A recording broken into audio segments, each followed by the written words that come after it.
What do you think about these systems for modern fighting games? Do devs have an obligation to explain them better than they do? Okay.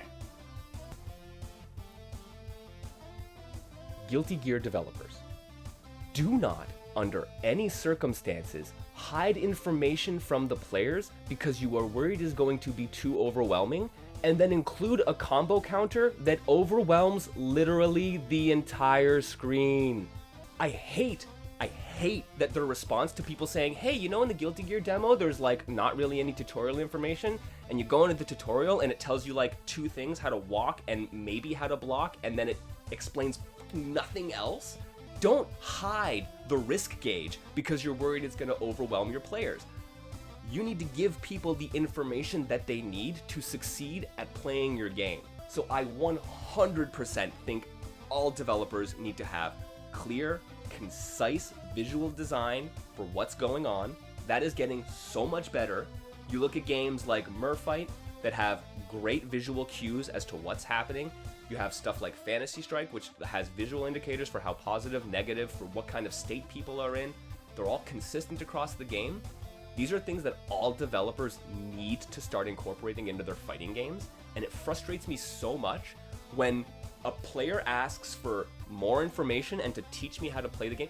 Maybe I should know how rapid cancels work. Oh wait, there are 3 types of rapid cancels? You didn't tell me that. You just told me I pushed a button to rapid cancel. Horrible tutorializing. I think especially for systems which are very obtuse, things like Tiger Knee canceling, right? I don't have a problem. If you want to incorporate some hyper-technical or highly technical physical thing that you have to do in order to be able to accomplish something in your game, that is awesome. I want more of that. That sounds really cool, right? But you need to tell people how to do it. I hate that there's this idea that we should leave things hidden in fighting games and let the exploration happen. No, if it's a core mechanic, you need to describe it. We as players are going to explore all of these other things that go down in your game. We're going to dig into them and have fun and develop the tech and develop the nuance. But we need to know what all of our core tools are before we even get to any of that. Sometimes it's a matter of knowing, as Hypergraph says, that they're there, but not understanding the extent to which they can be exploited. That's absolutely fine, right? I mean, developers might not necessarily know how these things are going to be exploited and used in like a real world scenario. They do their best, but you can't always predict that. Fighting game players are a remarkably inventive bunch, and they can figure out some really great tech. They'll break your game down for you. If you're intentionally designing that into your game, you need to be conveying that to your players.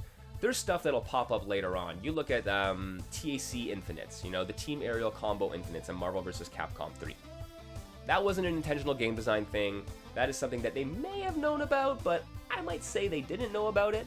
And then when it was discovered by players started using it, and you can't retcon that into your tutorializing if you didn't know it existed. That's another matter entirely. But there are situations and cases of developers actively preventing you from having some of this information, and I think that is one of the worst decisions you can make. Right? And this is the thing. This is what's so frustrating sometimes, where you see developers, even the same team, I mean, teams change over time, don't get me wrong, the same core game team has done these things before. They've seen how their own franchise that they're working on has done these things successfully, and then they choose not to implement them.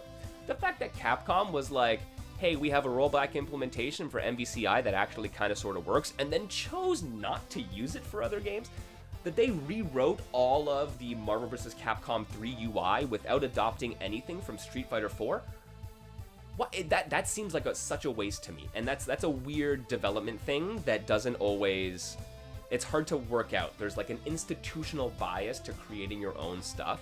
The fans and the player base saying this is stupid, why don't you implement rollback? That's one thing, but like there's a lot of things playing into why a team might restart everything from scratch and not keep some of the better ideas. Your management should be looking at that and saying, we're gonna do better. That's something that should happen. MVC3 is an amazing example, says Hypergraph, of developers creating a very complex walled garden that players have learned how to break out of. Yes. In my opinion, not for the better. And that's fair.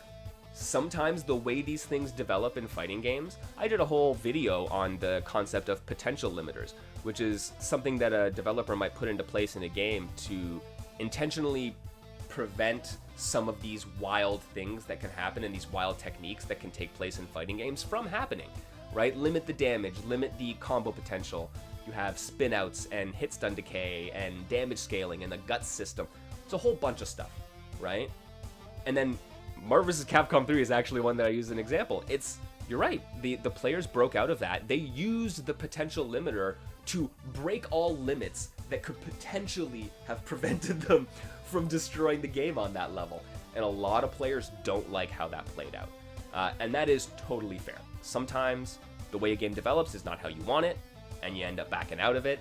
But holy heck, yeah, the ways in which Marvel in particular have typically been broken down by the player base has been quite fascinating to watch over the years. This is part of the problem. The more complex, the more systems you have, the more intricate they are and the more interconnected they are, the more difficult it's going to be to accommodate this and to prevent any kind of spillover or like critical mass of hitting and your game becoming a broken mess, right? And a broken mess is not unlike pornography, where it's hard to define, but you know it when you see it, right? And I think it's fair to say that Marvel is one of those games.